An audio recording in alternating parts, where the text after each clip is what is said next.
and then peel off the backing, firmly press it on, and the installation is complete. All right, so let me do a quick 3-point turn here. So I'm gonna pull into this driveway. Boom, hit reverse, and then boom, hit drive. Look at that. That is so convenient. Oh my gosh. Oh, I'm so happy. I'm glad I got this. It's one less thing to worry about or think about while driving the Tesla. So guys, you need to try this. It's like a must-have. Hello everyone, welcome back to Chasing Adventures. Today I'm going to be installing Hansshow Gear Shift Control Stalk on the 2026 Tesla Model Y, because although this is my first Tesla, it wasn't the first I drove. The first experience I had with the Tesla was back a few years ago when I was visiting California for a week, and I rented a Tesla Model 3 for a week, and the rental had FSD feature, and I was pretty impressed with it.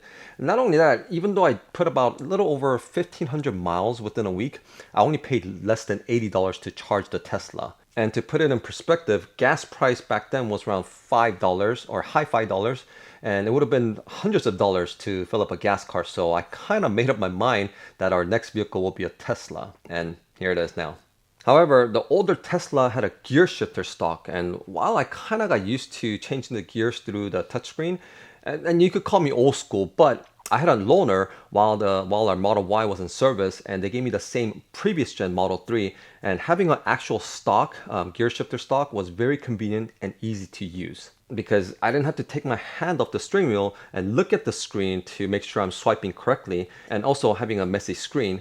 But with an actual stock, it just came naturally because it's reachable with your fingers without taking the hand off the steering wheel, just like the turn signal stock. And not only that, but I have a few incidents where I was doing a quick 3-point turn and I thought I put the car in reverse, but it wasn't, so I almost hit the gate. And a few other times was when I was reversing and I thought I put the car in drive, but it didn't engage. So, I have very close moments where I almost reversed into a fence or to another parked car. So that's why I'm installing the stock. And per the instructions, it should be pretty simple plug and play installation since it operates wirelessly. So first, let's see what's all included in the box, and then we'll install the stock.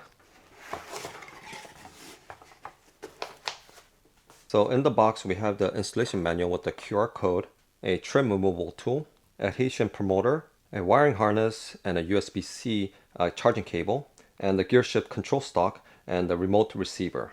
And since it operates wirelessly, we just have to plug the harness and charge the stalk, and that should be it.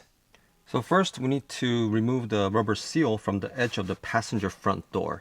And it's really easy to do. You just pull it up like this. And then remove the triangular shaped panel, and it should just pop right out. There we go. So it's just held with clips. And then remove this retaining clip from the door seal trim panel. And you could use the trim removable tool that they included.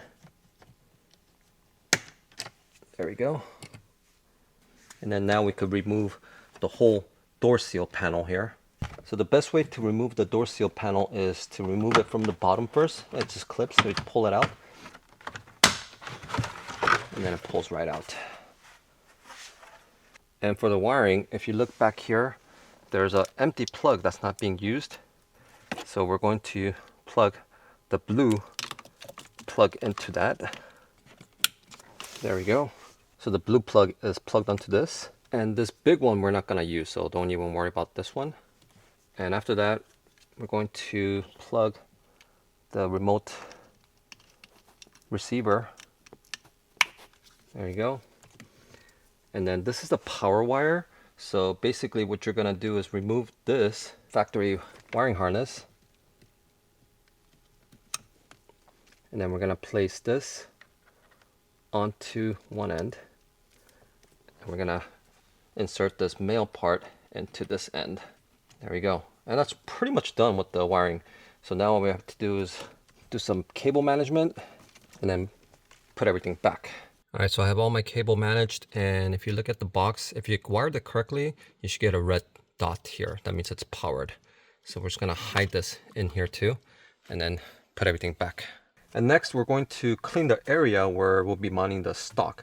And I like to clean them with the isopropyl alcohol to get rid of any grease. And a quick tip is after you wipe it down with the isopropyl alcohol, make sure to wipe off any residue with a clean microfiber towel. This ensures a clean, bare surface for the double-sided tape to cling onto. But first, let's go ahead and line up the stock to check the position. And it's going to go right here like this. So right there looks pretty good, and it is kind of close to the screen, but it's not touching at all. So I'm gonna place it right there. So let me get some isopropyl alcohol on this microfiber towel, and we're gonna clean it well. And you could already kind of tell that it's giving you some type of friction as you're wiping it off. And now let's go ahead and remove the residue. Okay. And then peel off the backing.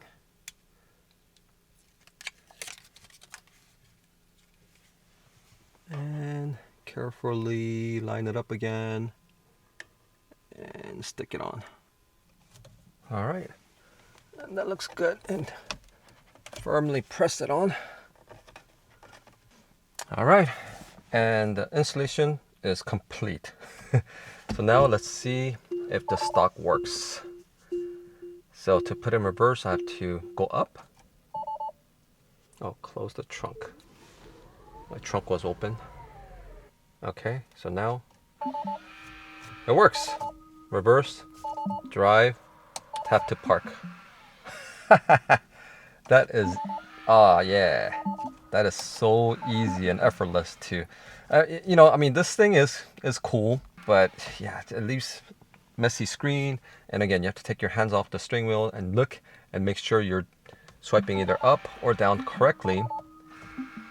But this thing is just boom right there. Reverse, drive, and then park. How easy is that? All right, so now let's go for a quick drive, and I'm gonna do a quick 3-point turn and to see how easy this maneuver is gonna be. And another thing is I couldn't find any information about how long this battery lasts. I'm pretty sure it's gonna last, 30, 60 days. But again, that purely depends on how much you drive your vehicle. Now, if it does ever run out of battery, you can go ahead and use the included USB-C charging cable. And this is rated at 120 watts. Wow. Pretty powerful cable. I could use this to charge my laptop too. But you plug it right down here, and the cable is long enough for you to plug it into the USB-C charging port in your armrest.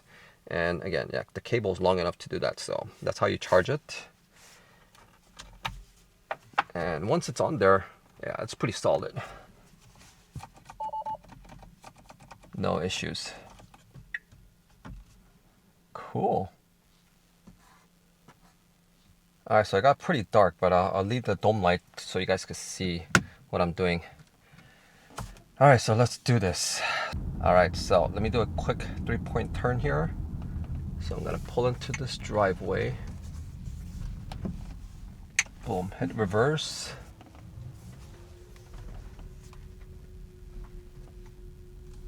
And then boom, hit drive. Look at that. That is so convenient. Oh my gosh. You don't understand. I mean, like, to do this while you're in a hurry too. Yeah. It makes so much more sense to have the stock right at your fingertips. And one thing that doesn't kind of make sense to me, at least for old schooler, is the way you put the car in drive is you swipe up, and then to reverse you swipe down. I guess it makes sense. You slide forward to go forward, and you slide back to go back. Okay, that makes sense. But for someone that's used to actually having a gear shifter, you press it, you bring it all the way down to put it in drive, and then you bring it up for reverse. So to me, it just makes more sense to swipe it down to go forward and swipe it up to go reverse. But that's something I had to get used to. But with this, it's the exactly way I want. You bring it down to drive and you bring it up for reverse. So perfect. Oh, I'm so happy. I'm glad I got this. I mean, it's one of those things. If you never tried it, yeah, sure, this works. But if you tried it, you can never go back. And then once you're done, you just hit the button here to put in park. Guys, You need to try this. It's like a must-have.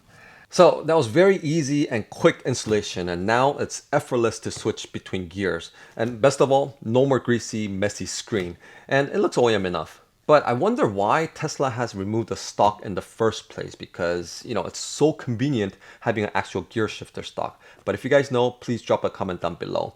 Also, you could still use the screen to switch between gears if the stock doesn't work or if you forget to charge it. So I highly recommend it.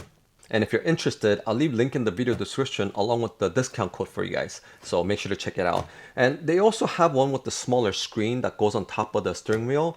But I opted for the simpler gear shifter stock since it's much easier to install and I could still view my phone when it's placed on the dash. So I hope this video was helpful, and if it was, please give it a like and subscribe. And thank you all for tuning in today. And until next time, keep chasing adventures, and I'll see you all on my next video.